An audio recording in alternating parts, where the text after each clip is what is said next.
Welcome to the Chapter 3 Stigma podcast. This podcast was created to be there for any individual who feels that they are at a low point in life and are confused, seemingly alone, and helpless in their situation. I am a recovering alcoholic, and I felt this way too, until I sat across a table from another addict who shared his story and made me realize that I was not alone in my struggles. My life was saved by this realization, and I hope to help anyone struggling by sharing my story to show you that you are not alone and that life can contain unbelievable riches and meaning. Welcome. I am glad you are here.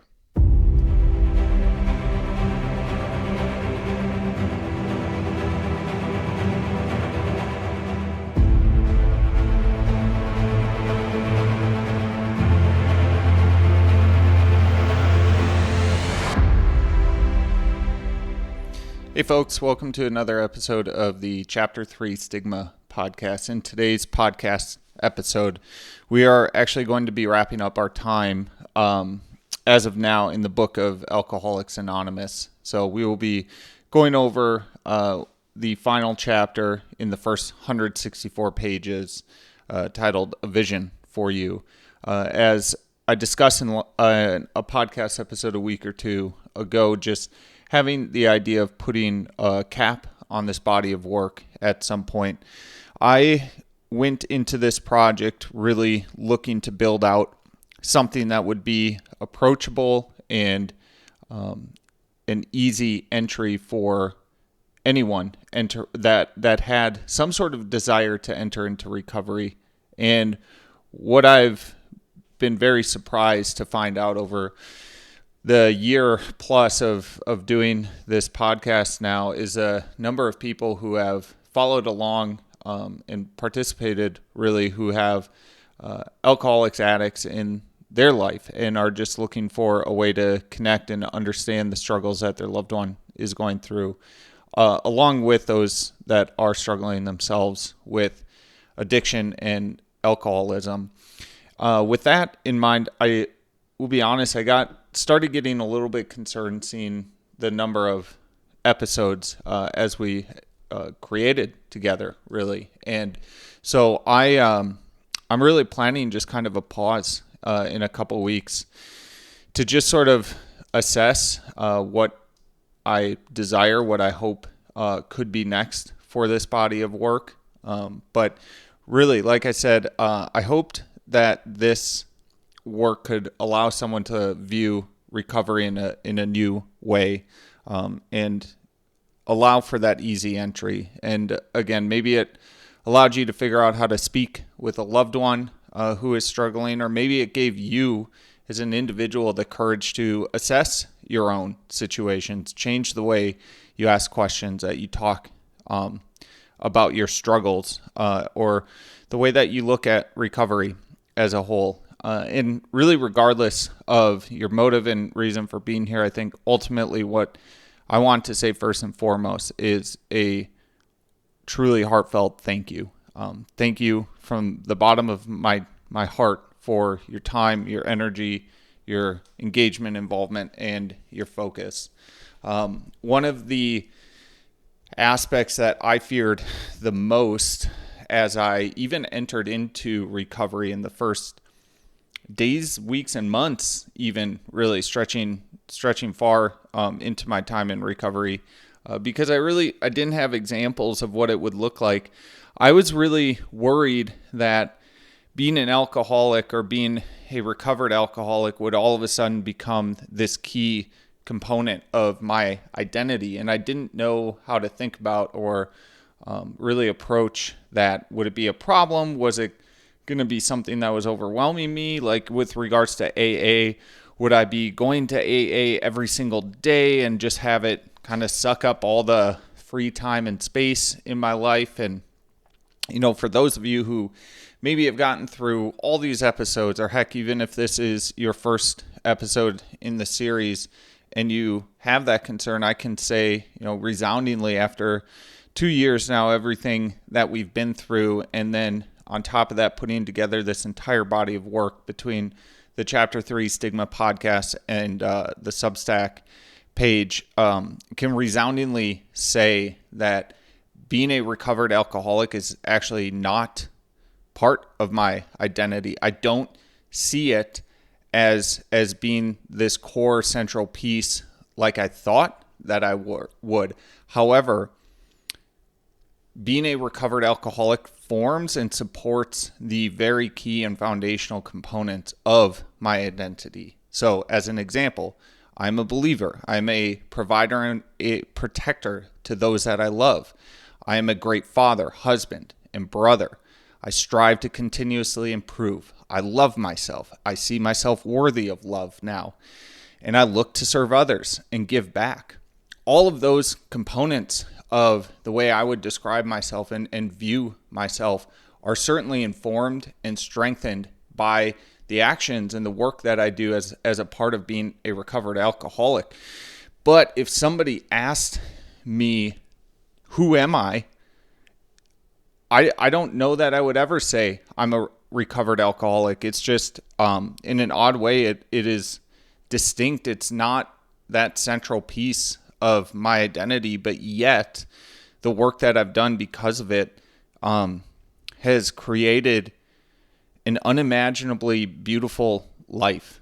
And so I think with that, I'm just trying to give one final resounding push to anyone who might be feeling that they're at that jumping off point or having some of those final questions linger about what it would be like entering into recovery.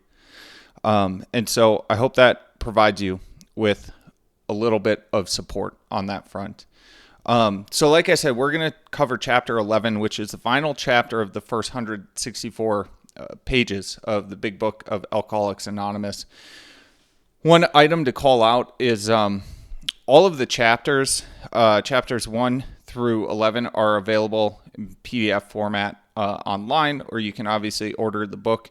The book comes with it, the first 11 chapters, which are 164 pages, and then there's a few hundred pages of personal stories, which are actually really awesome and powerful to read through as you get into it more. But really, a lot of the meat is in those first 164 pages.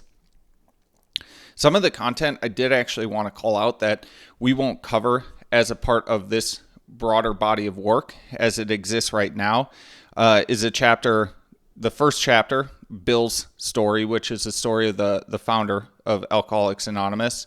Then there's a chapter for agnostics, those that really feel that they struggle with God. I'll be honest, I got quite a lot out of that chapter when I was early in recovery. I just didn't feel like it fit or that I wanted to get into that as a part of this body of work. The other 3 chapters that were not covered are a chapter that is titled To Wives, but really it is to loved ones of addicts. It goes into just kind of what life can be like in early and late stages of recovery, and things such as that. There's a chapter titled The Family Afterward. Again, very interesting and powerful content. Just never felt the time was right to bring it in. And then finally, To Employers, just for people, again, that are going to be engaging with a recovered alcoholic and how to think about it and approach it and view it. Again, all these chapters have their own target and really like power to them. And then, as I said, there are a number of stories that are located in the back 100 or so pages of the book. So with that, I'm going to jump ahead to the final chapter titled A Vision for You. So to the book. For most normal folks, drinking means conviviality, companionship, and colorful imagination. It means release from care, boredom, and worry. It is joyous intimacy with friends and a feeling that life is good. But not so with us in those last days of heavy drinking. The old pleasures were gone. They were but memories. Never could we recapture the great moments of the past. There was an incessant yearning to enjoy life as we once did, and a heartbreaking obsession that some new miracle of control would enable us to do it. There was always one more attempt. and one more failure. So coming out of the book after this first paragraph, just the items that I have noted, again, I've mentioned it a lot in this work, but the thought pattern that this time will be different. When I would enter into another bout of drinking or bender, I would convince myself that I would have control this time. And then that, as the book talks about the obsession that some new miracle of control, really the way I experienced it and came to recognize what was going on now that I'm in recovery is that I was obsessing and searching for control, but control was the wrong problem to look at. I had to, when it came down to it, I had to destroy, to kill the vision that I had for myself where alcohol was a controlled aspect in my life, because I just had to come to accept that I had lost the ability to control. And that destruction of that portion of the vision of control was a huge part in freeing and liberating me from the grip of alcoholism. Back to the book. The less people tolerated us, the more we withdrew from society, from life itself. As we became subjects of King Alcohol, shivering denizens of his mad realm, the chilling vapor that is loneliness settled down. It thickened, ever becoming blacker. Then would come oblivion, and the awful awakening to face the hideous four horsemen: terror, bewilderment, frustration, despair. Unhappy drinkers who read this page will understand. Now, I just want to call out like the power that is in these words and is encapsulated in this book. When you face these struggles, when you live these struggles, when I see something talking about the hideous four horsemen being terror, bewilderment, frustration, and despair, immediately to my mind come these questions pertaining to each of those stated horsemen. And this is the cycle. This is the maddening cycle that I would find myself in.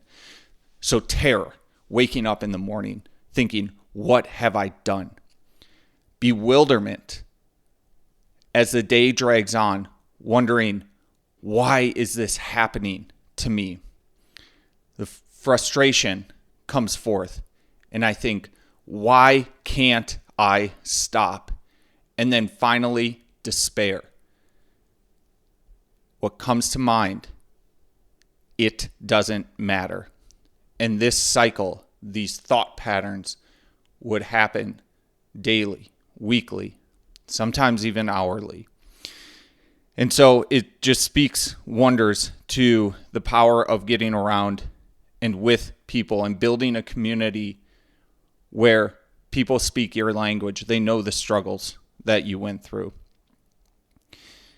And they can show you that a solution does exist.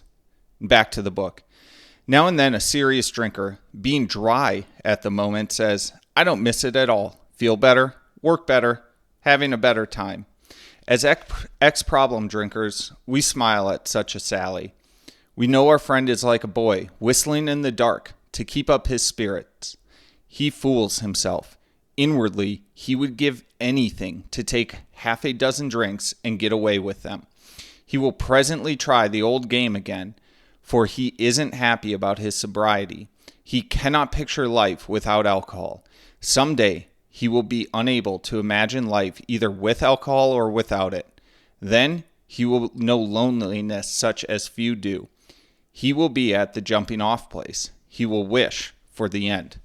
Coming out of the book, that paragraph and description about the what they call dry drunk, to me that is a difference when I use the language of talking about sobriety from my experience in my life versus being in active recovery. Sobriety for me was recognizing that, oh yeah, I feel better. My mind is sharper, like I'm getting fitter. Recognizing those things, but inwardly just agonizing over scheming and thinking about manipulating when I can have the next drink.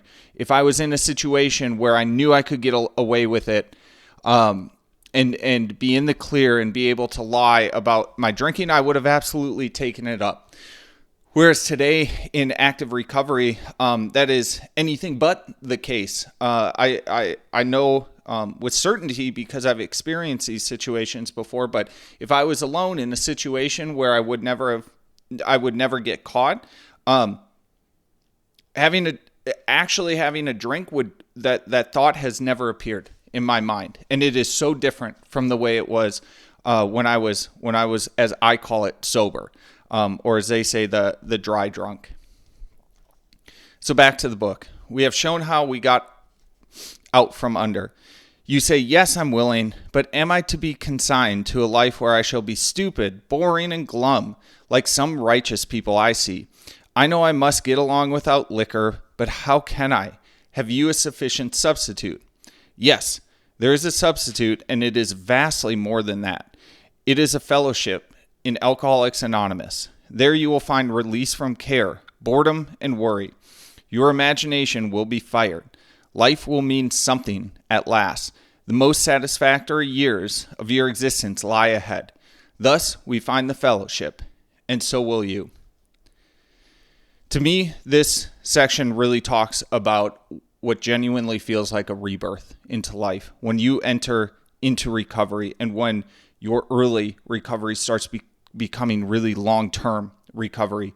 It truly feels like a new and distinct life and lifetime. You are allowed and you have the capability to become and learn what it means to be a human again. It's an unreal and unbelievable experience. Back to the book. You are going to meet these new friends in your own community. Near you, alcoholics are dying helplessly like people in a sinking ship. If you live in a large place, there are hundreds. High and low, rich and poor, these are future fellows. Among them, you will make lifelong friends. You will escape disaster together, and you will commence shoulder to shoulder your common journey. Then you will know what it means to give of yourself, that others may survive and rediscover life. You will learn the full meaning of love thy neighbor as thyself. Coming out of the book for a moment, this hits on a key motivation for me in putting together this body of work. I want there to be more recovered addicts in this world. I think recovered addicts are some of the most beautiful, appreciative, humble human beings that you will ever encounter. And I want to do anything and everything that I can to set the stage or allow anyone that is struggling with alcoholism or addiction to become a recovered addict. There's so much beauty in their lives. There's so much beauty in them. And if I can play a small part in even one of their lives, I'd gladly give my time, my energy to do so. Back to the book. It may seem incredible that these men are to become happy, respected, and useful once more. How can they rise out of such misery, bad repute, and hopelessness? The practical answer is that since these things have happened among us, they can happen with you. Should you wish them above all else and be willing to make use of our experience, we are sure they will come. The age of miracles is still with us. Our own recovery proves that. Coming out of the book, one statement that I've heard really recently with regards to alcoholism that has really stuck with me, and it might sting some people, but in my story and in my experience, it is the key that liberated me. The knowledge that you are not special with your addiction and with your alcoholism. There are millions of people in this world right now that suffer exactly the way that you suffer, exactly the way that you feel that no one else could possibly be going through this madness, could possibly be dealing with this level of insanity. The probability that that is true is almost zero. It's probably close enough to zero, I would almost guarantee it. And knowing that you're not special is powerful because it means that there's a path. It means that there's a way to solve the problem that sits dauntingly in front of you right now. Back to the book. I'll be skipping large sections here, but tying together common themes. These men had found something brand new in life. Though they knew they must help other alcoholics if they would remain sober, that motive became secondary. It was transcended by the happiness they found in giving themselves for others. They shared their homes, their slender resources, and gladly devoted their spare hours to fellow sufferers. They were willing, by day or night, to place a new man in the hospital and visit him afterwards. But life among Alcoholics Anonymous is more than attending gatherings and visiting hospitals, cleaning up old scraps, helping to settle family differences, explaining the disinherited son to his irate parents, lending money and securing jobs for each other. When justified, these are everyday occurrences. No one is to discredit or has sunk too low to be welcomed cordially, if he means business. Social distinctions, petty rivalries, and jealousies, these are laughed out of countenance. Being wrecked in the same vessel, being restored and united under one God, with hearts and minds attuned to the welfare of others, the things which matter so much to some people no longer signify much to them. How could they? And coming out of the book, really what this distills down to is forgiveness and sacrifice. Forgiveness of yourself, forgiveness of others who may have hurt you, that you have held on to those resentments, and then sacrifice to others and allowing them to find recovery. To the last chapters of the book. Our book is meant to be suggestive only. We realize we know only a little. God will constantly disclose more to you and to us. Ask him in your morning meditation what you can do each day for the man who is still sick. The answers will come if your own house is in order. But obviously you cannot transmit something you haven't got. See to it that your relationships with him is right, and great events will come to pass for you and countless others. This is the great fact for us. Abandon yourself to God as you understand God. Admit your faults to him and to your fellows. Clear away the wreckage of your past. Give freely of what you find and join us. We shall be with you in the fellowship of the Spirit, and you will surely meet some of us as you trudge the road of happy destiny. May God bless you and keep you until then. Coming out of the book, I've distilled this last paragraph into 3 parts. Let go of your obsession to control. Seek forgiveness and serve others. Let go, seek forgiveness, and serve others. That right there, in one single paragraph, is all the complexities, all the steps of finding a solution distilled down and available to anyone who is willing, who is honest, and who is ready to do the work. All the best and all my love. If you enjoyed this podcast, share it with others who might find it impactful, and give us a rating through your streaming platform of choice. Ratings and comments help spread the work to others who are desperately searching for a solution. This simple action could have profound impacts on the lives of others. My hope is that my story can help those who feel alone in their struggles with addiction or any other aspects of life. You can follow us on social media at Chapter 3 Stigma on Instagram and YouTube. If you want to reach out with a message through one of those channels, I will respond and let you know that you are not alone. All the best, you are loved, and know that this life is full of abundant joy and wonder, and is worth every struggle and bit of suffering you must endure. Until next time.